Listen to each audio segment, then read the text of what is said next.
afternoon and welcome to this special Friday the 13th edition of Westman Newsline. I'm Krista Tarrant alongside Matt Wells and Brent Harder. In today's news, it appears the second wave of the H1N1 is well underway in the province, and a fire yesterday in Wascada at an oil storage structure sparked concerns of an explosion.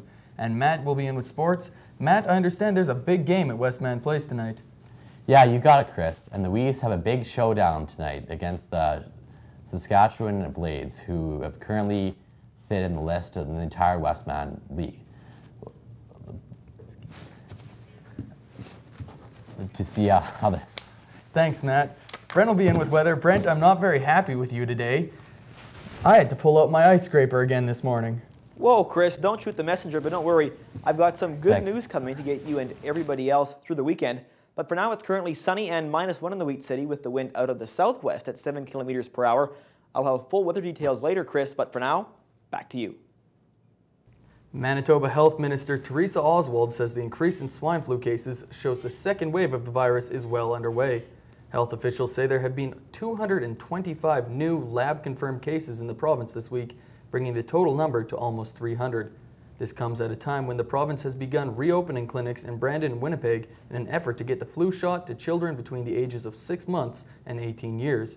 The next scheduled clinic in Brandon is tomorrow between noon and 4 at the town centre, and health officials are cautioning that they may have to away due to lineups. And as the H1N1 flu continues to ravage the population, an oil fire was doing the same to a storage structure in southwestern Manitoba. There were concerns of an explosion from the fire at the building owned by Calgary-based EOG Resources in Canada. The fire broke out near the village of Wascada yesterday morning and has since been brought under control. RCMP closed roads within a 2.5 square kilometer area and evacuated the facility. Police say there were no reports of injuries, and the fire, which at one point could be seen from more than a kilometer away, did not pose any threat to any homes. A spokesman for Manitoba's Emergency Measures Organization says favorable winds kept the oily smoke from blowing over populated areas. Firefighters from nearby Deloraine were called in, and a crew from Firemaster, a private company specializing in oil field safety, was brought in from Saskatchewan. Manitoba justice officials want a mentally ill killer transferred to a high-security forensic unit out of the province because they can no longer control him. Doctors say 26-year-old Earl Joey Weeb is difficult to treat because he doesn't suffer from a specific psychotic disorder that can be controlled through medication. Weeb made national headlines earlier this fall when he was caught hiding a knife, drugs, alcohol, and cash in the ceiling tiles of his private room at the Selkirk Mental Health Centre, a medium security facility. Once a pending criminal matter is resolved and the paperwork can be finalized, he will be shipped to a high-security forensic unit in Ontario, Saskatchewan, or British Columbia. An Edmonton area man has told jurors about his attempts to escape from police after a shooting that killed an RCMP officer in the Northwest Territories. Emra Bulachi has testified in his own defense that Constable Christopher Warden was shot while the two were fighting over control of Bulachi's gun in Hay River 2 years ago. The accused says he fled back to Edmonton and hid from police with help of his drug associates, but he was eventually beaten and robbed of money he'd made from drug sales in Hay River. Bulachi, who is charged with first-degree murder, was eventually tracked down and arrested in the home of his friend's girlfriend. The Saskatchewan government is cracking down on people who talk and text on handheld cell phones while driving. Proposed legislation would allow experienced drivers to use hands-free phones behind the wheel, but new drivers can't use any type of cell phones while operating a motor vehicle.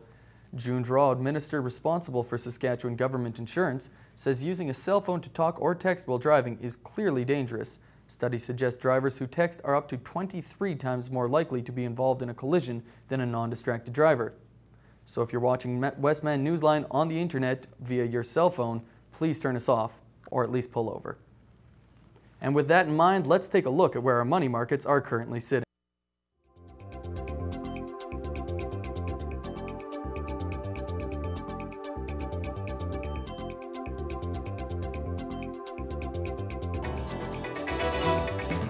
For all your local news, weather, and sports coverage, watch Westman Newsline.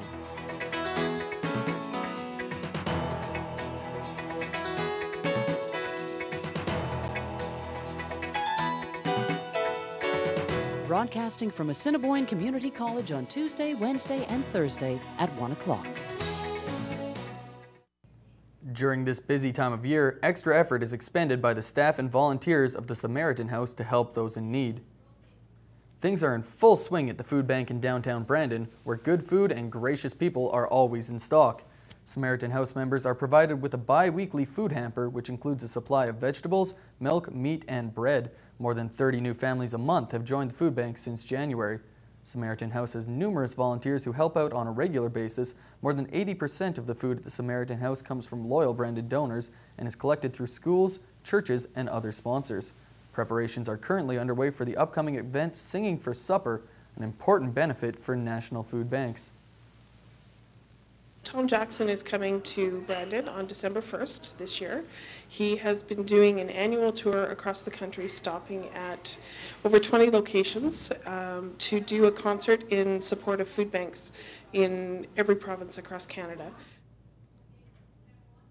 The Supreme Court of Canada is set to deal with the Omar Khadr case. The Harper government is resisting a federal court ruling ordering it to seek the 23-year-old terror suspect's return. The High Court is hearing the appeal. The Toronto-born Khadr is accused in the death of an American Army medic during a battle in Afghanistan in 2002. He's been held at Guantanamo Bay, Cuba since his arrest. A tall spruce tree was all that prevented a large yellow school bus from crashing through the front window of a Calgary home. The bus had been carrying about 3 dozen elementary school children to morning classes yesterday, smashed into an evergreen after rear-ending a minivan. 17 children between the ages of 5 and 10 were taken to the hospital with minor cuts and bruises. The drivers of the vehicles, both women in their 30s, had non-life-threatening injuries. And the decision now rests with the BC Court of Appeal in Vancouver. 14 female ski jumpers hope to have their sport added to the 2010 Winter Olympics, but Vancouver Olympic Committee says that'd be a huge challenge, noting there's only 3 months until the start of the Games. Lawyers and Olympic organizers have been presenting arguments on whether the sport should be included under the Charter of Rights. A ruling could come as soon as later today. Major Nidal Malik Hassan's lawyer says the accused Fort Hood shooter was coherent during their first meeting in a hospital intensive care unit. Attorney John Galligan said that Hassan was alert but began to fade towards the end of their hour-long meeting Thursday. Hassan was charged Thursday with 13 counts of premeditated murder in the attack at the sprawling Texas Post that also left 25 people injured. The Army psychiatrist was shot several times and remains hospitalized. He could face the death penalty if convicted. Galligan says Hassan's medical condition remains extremely serious, but he says Hassan was alert enough to know that he was speaking with his lawyer. The lawmaker heading in a commission exploring whether France should forbid Muslim women from wearing face-covering veils in public says the panel may simply propose recommendations rather than a law. However, André Guérin said Friday it's certain that a ban in hospitals and other public services will be proposed. He did not elaborate, however. President Nicolas Sarkozy said Thursday there is no place for the burqa in France. The Parliamentary Commission has been holding hearings on the subject since July with Muslim leaders, scholars, and others. Conclusions are due next month. One quandary is how a ban would be enforced. Another is how not to insult all Muslims, even those opposed to the Saudi or Afghan-style veil that hides the face. That's all for news, but stay tuned. Brent is up next with Newsline Weather.